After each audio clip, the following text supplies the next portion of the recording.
오늘 본문에 나오는 장면은 우리가 19장에서 읽었던 이전에 사무엘상의 이야기에서 읽었던 어떤 장면과 매우 유사합니다. 사울이 계속해서 다윗을 죽이려고 하고, 그리고 다윗은 그 사울을 피해서, 아니면 그 사울의 위협과 또 어떤 그런 참 안 좋은 공격들을 어떻게 피하고 어떻게 견뎌내며 또 어떻게 이겨내는지를 계속해서 오늘 이제 19장부터 이 사무엘상 마지막 부분까지 계속해서 진행이 될 텐데, 먼저 말씀드리고 싶은 것은, 그래서 우리가 한 가지 주제가 있다라는 것입니다. 이 19장과 사무엘상 마지막까지 우리가 항상 생각하고 하나의 관통되는 주제가 무엇이냐면, 사울은 점점 망해가게 됩니다. 사울은 점점 쇠퇴해가고 아니면 실패하면서 점점 높은 위치에서 낮은 위치로 점점 이렇게 추락하는 장면이 등장을 하게 되고, 반면에 다윗은 가장 낮은 곳에서부터 점점 성숙해지고 단단해지고 또 점점 이제 새로운 이스라엘의 왕으로 만들어져 가는 모습이 오늘 이 사무엘상 19장부터 마지막 장까지 어떤 관통하는 주제로 볼 수 있겠습니다. 우리가 이 하나의 관점을 가지고 오늘 본문 말씀을 바라보면 좋겠는데, 그러면 오늘 본문에서 나오는 구체적인 이야기가 무엇인가 한번 살펴보겠습니다. 어떤 이야기가 나오냐면, 이제 그 라마나요스에서 다윗이 그 사울을 피해 사무엘에게 피신하게 되죠. 그래서 이 라마나요스라는 곳에 가서 사무엘과 함께 있다가 거기서도 이제 피신을 하게 됩니다. 피신을 하게 되고 요나단과 만나게 됩니다. 그래서 이 자신의 처지를 이 다윗이 요나단에게 전하게 되죠. 지금 사울 왕이 나를 죽이려고 한다. 내 생명이 간당간당하다. 이제는 나는 죽을 것 같아 라는 말을 전하게 됩니다. 그런데 어떤 상황이 있냐면, 이 다윗이 사울 왕과 왕궁에서 밥을 먹어야 되는 그런 상황이, 그런 어떤 필연적인 그런 어떤 상황들이 펼쳐지게 되는데, 그래서 그 다윗은 그 상황 가운데 자기가 죽을 수 있는 것을 자각을 하고 이 요나단에게 도움을 구하게 되죠. 그래서 식사의 자리에 이 사울 왕과의 식사의 자리에 다윗은 참여하지 않게 됩니다. 그래서 그것을 보고 사울 왕이 이상하게 여겨서 다윗이 어디 갔냐? 다윗이 도대체 어디로 갔길래 이 식사의 자리에 나오지 않느냐라고 이야기를 했는데, 이 다윗이 안 나온 이유를 이 요나단이 사울 왕에게 전하게 되죠. 미리 다윗과 요나단이 말을 맞추고 어떤 핑계를 만들게 됩니다.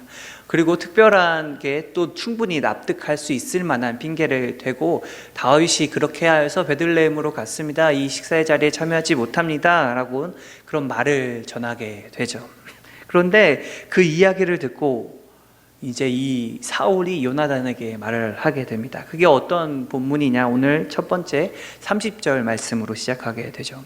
이 폐역무도한 계집의 소생이여 라고 하면서 이 사울 왕이 자신의 아들인 이 요나단을 저주하고 또 핍박하고 마지막에 보면 심지어 죽이려고 하는 모습들까지 바라보게 되죠.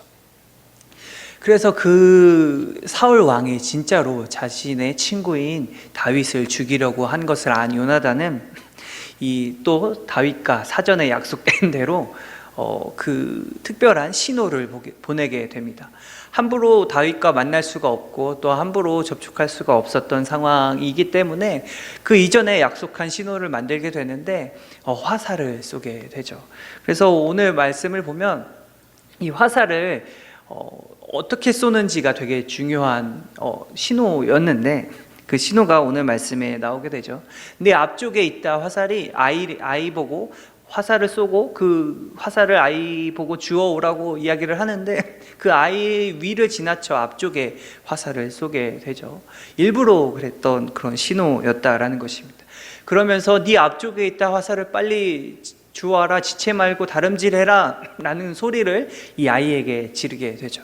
그래서 그 아이는 요나단의 말을 듣고 열심히 뛰어가서 화살을 주워오게 되는데, 이 신호는 무엇이었냐? 이 다윗이 다윗에게 보냈던 신호인데, 정말로 너의 말대로, 다윗의 말대로 나의 아버지 사울 왕이 너를 죽이려 한다. 이제는 지체 말고 도망가서 숨어라 라는 그런 약속된 신호였다라는 것입니다. 그 신호를 받고 이제 다윗은 참 자신을 위해서 요나단이 엄청나게 많은 희생과 또 정말 신실하게 자신과의 약속을 온전히 지킴을 보면서 참 감사했고 또 감격했던 것 같습니다.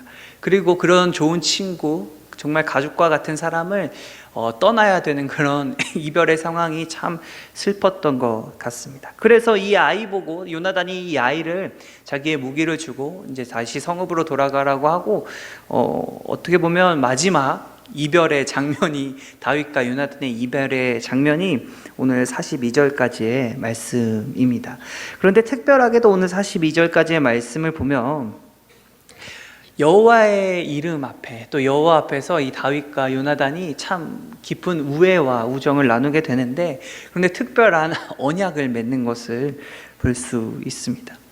그리고 그 언약을 끝으로 이제 온전히 다윗과 요나단이 이별하는 장면으로 오늘 말씀 본문이 끝마치게 되는데, 중요한 것은 뭐냐면 오늘 말씀 제목이 사랑하는 것이었다라고 이야기를 합니다. 말씀을 드렸는데 이 다윗과 어찌 보면 되게 드라마틱한 이야기입니다. 우리가 예전 구전설화나 우리가 흔히 볼 수 있는 소설이나 아니면 특별한 이야기들, 영화나 드라마 같은 이야기를 보는 것처럼 되게 극적인 장면과 극적인 이야기들이 오늘 이 말씀 본문을 통해 우리에게 전해지고 있다라는 것이죠. 그렇다면 우리가 생각을 해봐야 될 것이 있죠. 사울 왕, 그리고 요나단은 누구였을까요? 이 요나단은 사울 왕의 첫째 아들이었고, 이 사울 왕이 큰 문제 없이 죽고 나면 다음에 왕으로 등극할 왕자였다라는 것입니다. 그런데 이 요나단이 어찌 보면 자신의 가장 큰 정적인 다윗을 가장 사랑했고, 이 다윗을 살리려고 그 왕명이었던 아버지를 거역하는 모습을 우리가 볼 수 있는 것입니다. 이 다윗을 위해서 그렇다면 왜 요나단은 그런 일을 행했을까요?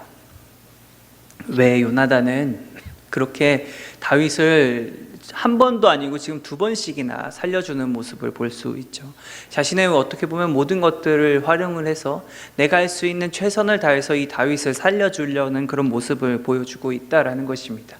그런데 왜 그랬을까요? 도대체 이 요나단은 다윗을 왜 그렇게까지 살리려고 했고 왜 그렇게까지 감싸주려 했는가? 성경에 보면 이 요나단이 다윗을 사랑했다라고 이야기를 합니다. 자신의 생명처럼 이 다윗을 사랑했다라고 이야기를 하죠. 어떻게 이런 사랑이 있었는가? 참 감격스러운 일이고 아름다운 일이고 참 보기 좋은 일인 것 같습니다. 제가 룻기에 설명했을 때 이야기를 했던 그 룻처럼 이 요나단도 특별한 사람이었던 것 같습니다. 특별한 사랑이었고 특별한 참 사람이었는데, 그렇게 요나단이 다윗을 사랑하여서 다윗을 살리게 되는 선택을 내리게 되는데, 그럼 이 다윗을 살리기 위해서 요나단이 희생한 것은 여러분 도대체 무엇이었을까요? 우리는 그냥 이야기만 듣고 이 본문 말씀만 보고 그냥 요나단이 다윗을 사랑했고 참 그 사랑하는 것처럼 이 다윗을 살리기 위해서 최선을 다했다라고까지는 우리가 표면적인 이야기로 알 수 있는데, 여러분 그러면 이 요나단이 다윗을 살리기 위해서 희생했던 것이 무엇인지 우리는 살펴봐야 한다라는 것입니다. 당장 쉽게 떠오르는 것이 무엇이었을까요? 여러분, 왕위였습니다. 이게 이해가 가시나요? 우리나라 조선 왕조실록이나 수많은 우리가 알고 있는 왕조의 역사들을 살펴보면 자기가 왕이 되기 위해서 자신의 가족들마저도, 자신의 친지들마저도 다 죽이는 그런 모습들을 우리가 너무나 많이 볼 수 있는데, 이 요나단은 자신의 가족도 아니고 어찌 보면 정말로 타인인 아무것도 아닌 사람이 다윗을 위해서 자신의 왕위를 포기했다라는 것입니다.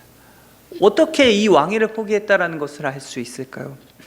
성경에서 보았듯이 이 사울 왕도 그랬고 이 요나단도 그랬고 이 다윗을 죽이려 했던 이유는, 이 사울이 다윗을 죽이려 했던 가장 어떻게 보면 핵심적인 이유는 하나님께서 이 다윗을 함께 하시고 이 다윗을 새로운 이스라엘 왕으로 세우실 것을 이 사울 왕이 점점 깨닫게 됩니다. 자신들의 경험으로 인해서, 또 들려오는 소식들로 인해서, 또 사무엘로 인해서 자신에게는 하나님이 떠나가고 이 다윗에게는 하나님이 함께 하시면서 이 다윗이 새로운 왕으로 등극될 것을 이 사울 왕은 알았고 또 요나단도 알았다라는 것입니다. 그럼에도 이 다윗을 살리려고 했음에는 자신이 가진 어떻게 보면 모든 것, 자신의 미래, 자신이 나아갈 길이며 내가 당연히 누려야 할 수 있는, 내가 누릴 수 있는 어마어마한 이득과 명예와 권력과 부요함을 다 내려놓았다라는 것입니다. 어떻게 할 수 있을까요? 오늘 본문 31절을 보면 이렇게 사울이 요나단에게 이렇게 이야기를 합니다. 이새의 아들이 땅에 사는 동안은 너와 내 나라가 든든히 서지 못하리라. 그런즉 이제 사람을 보내어 그를 내게로 끌어오라. 그는 죽어야 할 자인이라 한지라. 이게 무슨 말일까요? 여러분도 읽으셨으니까 너무나 잘 알겠지만 너와 내 나라가 든든히 서지 못한다. 왜 든든히 서지 못할까요? 다윗으로 인해서. 다윗에게는 하나님이 함께 하셔서 이 다윗을 하나님이 왕으로 세우셨음을 알았기 때문입니다. 그러니까 이 바보 같은 놈아, 너가 가만히 있으면, 너가 이 다윗을 살리려고 하는 선택은 너의 왕위를 포기하고 또 나를 배신하는 것이며, 참 네가 너의 미래, 네가 누려야 할 그 모든 것들을 다 내려놓는 일이야. 왜 그런 멍청한 선택과 왜 그런 어리석은 길을 가느냐라고 이 답답함을 사울 왕이 요나단에게 퍼부었다라는 것입니다. 분노를 금치 못했다라는 것이죠. 그런데 참 이상하게도 그 이야기를 듣고 어떻게 이야기를 요나단이 반응을 하냐. 34절에 이렇게 이야기를 합니다. 심히 노하여 식탁에서 떠나고 그의 둘째 날에는 먹지 아니하였으니 이는 그의 아버지가 다윗을 욕되게 하였으므로 다윗을 위하여 슬퍼함이었더라. 여러분, 슬퍼했다라고 이야기를 합니다. 여러분, 내가 누려야 할 수 있는 거, 어찌 보면 당연히 내 거라고 생각하는 그 모든 것들을 내려놓고 오히려 그 내려놓은 것이 중요한 것이 아니라 그로 인해서 핍박받는 아버지에게 목숨을 위협받고 아버지에게 핍박을 받는 그 다윗을 위해서 슬퍼했다라고 이야기를 합니다. 여러분, 이런 사랑을 할 수 있을까요? 여러분, 당장 우리에게 누가 10억도 아닌 1억만 주면서 내 주변에 있는 사람을 참 해하라, 아니면 막 그런 알바들이 있겠죠. 뭐 인신공격을 하거나 이 사람을 참 매장시켜라 라는 그런 오더를 받았을 때, 여러분, 1억이라는 돈, 그 다른 사람을 비방하고 어떻게 보면 다른 사람을 그냥 데려오기만 하는, 내 손을 더럽히지도 않을 수 있고 참 어떻게 보면 간단한 그런 일을, 심부름을 시켰는데 그 일을 한다고 했을 때, 누군가 나에게 1억을 준다라고 했을 때, 여러분, 그 유혹을 어떻게 견딜 수 있을까요?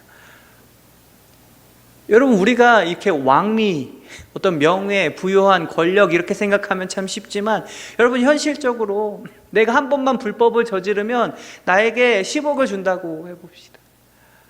아니, 10억조차 아니었을 거, 이때 왕이라고 했으면 100억 이상, 아니면 내가 참 무소불위의 권력을 가질 수 있겠죠. 여러분, 100억이라고 해보시죠. 여러분, 누가 내가 한 번만 불법을 저질렀을 때 100억을 준다, 여러분, 하실 것입니까? 하지 않으실 것입니까? 정말 많은 고민이 되겠죠. 저조차도 참 난 하지 않겠습니다, 쉽게 말이 떨어지지 않을 것 같습니다. 너무나 큰 나에게 이득이고 그것들로 내가 할 수 있는 것들이 너무나 방대하고 나를 위해서 살아갈 수 있는 것들은 참 많기에 그런 선택을 내리기가 참 어려울 것 같다라는 것이죠. 그런데 요나단도 마찬가지였음에도 불구하고 이 요나단은 그렇지 않았다라는 것입니다. 자신이 이뤄가야 할, 앞으로 자신이 어떻게 보면 가져야 할 그 왕위보다 사울 왕과 비교되게 되죠. 참 어떻게 아버지와 아들이 이렇게 다를 수가 있는가 생각이 드는데, 자신의 왕위보다 다윗은 더 중요한 것이 있었다라는 것입니다. 그게 바로 다윗이었고 그게 바로 하나님의 뜻이었다라는 것이죠. 이 체결을 맞을 때 다윗과 요나단이 언약을 맺게 됩니다. 그래서 이 요나단이 다윗을 도와주면서 다윗에게 이런 요청을 합니다. 너와 나 사이에 언약을 맺자. 앞으로 네가 왕이 되거든, 네가 앞으로 왕이 되거든, 우리 사울 왕의 가족들, 내 아들, 내 후손들을 다 진멸하고 죽이지 말고 하나님 앞에서 우리 언약하자. 우리 후손들을, 내 생명들을, 이 사울의 어떻게 보면 이 가족들을 이스라엘 가운데 그냥 둬라. 우리가 같이 살아갈 수 있게 해줘라. 우리를 죽이지 말아달라라는 그런 언약을 맺게 되는 것이죠. 이 언약 가운데에서도 이 요나단은 다윗이 왕으로 세워질 것을 확신하고 있었다라는 것이죠. 어떻게 이런 확신이 있었고, 왜 이 요나단은 어떻게 보면 이 다윗을 사랑하면서도 그런 약속을 하나님 앞에서 했는가? 이것은 무엇이냐면 사랑했다. 여러분, 사랑하는 것은 우리가 그냥 인간적으로서도 사랑할 수 있겠지만, 이 요나단과 이 다윗의 관계는 그 가운데 하나님이 계셨다라는 것입니다. 그 중심에 하나님 앞에서, 하나님 안에서의 사랑이 있었다라는 것이죠. 그 신실하신 하나님을 의지하는 언약이었다라는 것입니다. 우리가 사랑하는 것은 너무나, 우리의 사랑은 빨리 식을 수 있고, 우리의 사랑은, 우리의 감정들은 너무나 쉽게 변하는 것을 우리는 우리의 삶을 통해서 너무나 많이 경험하게 되는데, 그런 어떤 인간적인 약속과 인간적인 우정과 인간적인 사랑이 아니라 하나님 앞에서의 약속으로 하나님의 인도하심과 하나님의 그 지키심과 하나님께서 우리를 계속해서 서로 사랑하게끔 하실 것이다 라는 그런 확신을 가지고 이 요나단은 다윗과 언약을 맺었다라는 것입니다. 그 언약 가운데 무엇이 일어나느냐? 실제로 다윗이 왕이 되었을 때 이 요나단의 아들인 무비보셋을 자신의 왕궁에서 살게 하고 같이 먹게 합니다. 가족으로 받아들였다라는 것입니다. 참 요나단이 행했던 일이 너무나 큰 일이었다라는 것을 저는 말씀을 드리고 싶었던 것인데, 그렇게 요나단이 이 다윗을 사랑함으로, 또 주님 안에서 다윗과 요나단이 어떤 그런 사랑함의 모습들로 어찌 보면 참 많은 일들을, 많은 것들을 요나단이 얻게 되죠. 먼저 요나단이 포기한 것을 살펴보면 자신의 왕위, 또 명예, 권력, 그리고 아버지를 포기했다라는 것입니다. 자신의 가정을 포기했다라는 것이죠. 자신의 가족을 자신이 손으로 끊어내었다라는 것을 오늘 본문을 통해 알 수 있는데, 참 많은 것들을 희생했습니다. 인간적으로 봤을 때 이해할 수 없는 그런 선택을 이 요나단은 내리게 되죠. 그런데 이 선택들로 인해 요나단이 얻은 것은 무엇이냐면 다윗을 얻었다라는 것이죠.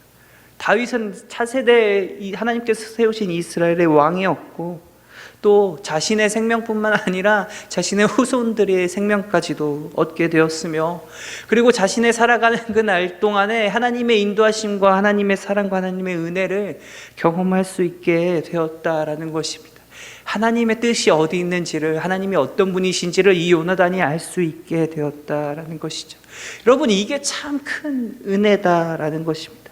요나단이 다윗을 사랑할 수 있었고, 요나단이 내릴 수 있었던 이런 많은 희생을 치를 수 있었던 그런 선택들 가운데 가장 근본적인 것은 무엇이냐면, 하나님이 어떤 분이시며 하나님이 무엇을 하실 수 있고 하나님의 뜻이 어디 있는지를 이 요나단은 알았다라는 것입니다. 그 무엇보다도 이 하나님이 뜻이, 또 하나님을 알아가는 것이 이 요나단에게는 가장 중요했다라는 것입니다. 그로 인해서 이 요나단은 참 많은 것들을 얻게 되죠. 여러분에게는 무엇이 중요하십니까? 우리가 세상을 살아가다 보면 많은 생각들을 하게 되는데, 참 안타깝게도 우리가 사회에 나가보면 다른 사람들이 나를 볼 때 어떤 시각을 느끼게 되는가, 나에게 무엇을 얻을 수 있는지, 다른 사람들은 내가 가진 능력이나 내가 가진 재산이나 아니면 내가 가진 어떤 것들을 다 그것들로 인해서 자신들에게 유익이 되어야만 나와 관계를 맺고 또 나를 인정을 해주며 그런 유익이 되어야만 그 관계가 유지된다라는 것이죠. 참 비즈니스 관계라고 할 수 있겠습니다. 그런데 안타깝게도 참 이런 이런 관계를 유지하다 보면 무엇을 느끼느냐? 비정함을 느끼게 되죠. 그리고 냉혹함과 또 냉철함을 느끼게 됩니다. 다른 사람들은 나를 헐뜯기 바쁘고 참 나를 공격하기 바쁘고 나를 평가하기 바쁘다라는 것이죠. 내가 부족한 것이 있다면 신랄하게 비판하며 평가를 하게 됩니다. 우리는 그런 날선 사회와 날선 상황들을 살아가게 되는데 여러분 그 가운데 우리에게는 이 요나단과 같은 사람이 필요할 것 같습니다. 여러분 내가 부족함에도 여유롭게 봐주고 내가 부족한 게 있다면 나를 채워주며 나에게 어떤 것들을 유익을 얻어내기 위한 그런 비즈니스적인 관계가 아니라 그냥 나를 바라보고 내 안에 있는 마음과 나에 있는 생각들과 내가 생각하는 그런 것들을 같이 공감하고 지지해주며 나를 진정으로 바라봐 줄 수 있는 그런 사람들을 우리는 다 원하고 있다라는 것입니다. 이 요나단과 같은 사람들 말이죠. 그런데 중요한 것은 나도 그런 사람, 이 요나단이 필요한데 여러분 내 주변에 있는 그 누군가도 이 요나단과 같은 사람이 필요하다라는 것입니다. 우리가 사랑하는 것 쉽게 생각할 수는 있으나 여러분 우리가 있는 이 공동체 가운데 우리가 요나단과 같은 사람이 되었으면 좋겠습니다. 저를 비롯하여서 모든 사람들 참 이런 요나단과 같은 모습들을 갖추기는 정말 어려우나 아니 우리는 할 수 없으나 여러분 그럼에도 우리가 왜 그런 선택을 내리며 이 요나단과 같은 사람이 되어야 하며 우리가 사랑하려고 노력을 하는가? 우리는 할 수 없으나 우리가 그렇게 하게끔 만드시고 우리가 정말로 그렇게 요나단과 같은 사람이 되게 만드시는 분이 계시기 때문입니다. 그리고 이 누구보다 이 요나단보다 우리에게 더한 것들을 희생하시며 이 요나단보다 우리에게 너무나 많은 것들을 희생하시고 주셨으며 지금도 함께 계시고 내가 부족하나 내가 연약하나 아니면 내가 참 주님을 멀리 떠나서 주님을 알지 못할지라도 나와 함께 계시는 나를 인도하고 계시는 그 주님이 있다라는 사실을 우리가 기억했으면 좋겠습니다.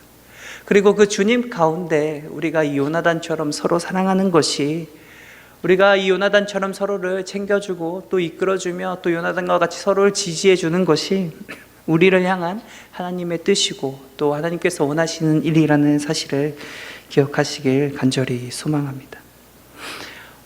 그래서 꼭 드리고 싶은 말씀은 하나님이 함께 하시는 사람, 우리가 그리스도인이다라고 이야기를 했을 때 우리에게는 반드시 있어야 하는 것이 바로 이 사랑하는 모습이다라는 것입니다. 우리가 하나님이 어떤 분이신지를 알아가는 것, 우리가 정말로 하나님의 인도하심과 하나님의 사랑이 무엇인지를 온전히 깨달을 때 여러분 우리는 정말 이 요나단과 같은 사람이 되기 싫어도 될 수밖에 없는 것들을 우리의 삶을 통해서 또 제 경험들을 통해서 온전히 간증하고 싶은데 우리가 이런 사랑하는 모습들 또 하나님이 어떤 분이신지를 하나님의 그 사랑을 우리가 평소에 일상생활 속에서는 사실 잘 파악하기가 어렵다라는 것입니다. 우리가 진지하게 하나님에 대해서 생각해 볼 수 있는 시간과 하나님 앞에 나아갈 수 있는 시간과 하나님께 기도하고 부르짖을 수 있는 시간이 우리에게는 참 필요합니다. 어찌 보면 요나단과 같은 사람을 기다리고 있는 우리에게는 더욱더 중요하고 필요한 시간이 될 텐데 여러분 이 시간을 우리는 수련회를 통해서 얻을 수 있을 것입니다. 이 수련회가 단지 우리가 놀러 가는 것, 우리가 즐기고 쉬러 가는 것이 아니라 그 가운데 하나님을 만나러 가는 것이면 우리가 하나님에 대해서 생각해보고 하나님께 나아가는 시간이면 우리가 항상 생각을 해보면서 정말로 마지막에 간곡히 부탁드리는 것은 이 수련회 가운데 많은 분들이 참석해 주시면 감사하겠습니다. 말씀을 마무리하겠습니다. 오늘 드리는 그 말씀 제목처럼 사랑하는 것이라는 것처럼 여러분 우리 가운데 반드시 사랑함이 있어야 함과 또 요나단과 그 다윗의 모습이 하나님께서 우리에게 바라시는 모습이며, 또 이 사랑하는 것에서는 분명한 우리의 희생이 반드시 필요하다라는 것이죠. 근데 이 희생이 인간적인 모습들, 세상이 바라봤을 때는 너무나 어리석은 일이고, 또 나 자신에게도 정말 힘든 일이며, 내가 참 어렵게 그 희생을 함에도 불구하고, 그럼에도 불구하고 우리가 그렇게 사랑을 할 때, 하나님 말씀에 순종할 때, 내가 가진 것들보다 하나님께서 주실 것과 하나님의 그 뜻과 하나님의 그 사랑이, 하나님이 나에게 더 소중할 때, 여러분 참 이 다윗과 이 요나단의 그런 모습처럼 정말 하나님이 바라시는 그런 공동체, 하나님이 바라보시기에 정말 기뻐하시는 그런 사랑하는 모습들, 사랑하는 공동체가 된다라는 그런 사실을 기억하며, 우리가 이 시간 정말 사랑하는 사람이 되기를, 또 하나님을 더욱더 소중히 여기는 사람이 될 수 있기를 간절히 소원합니다.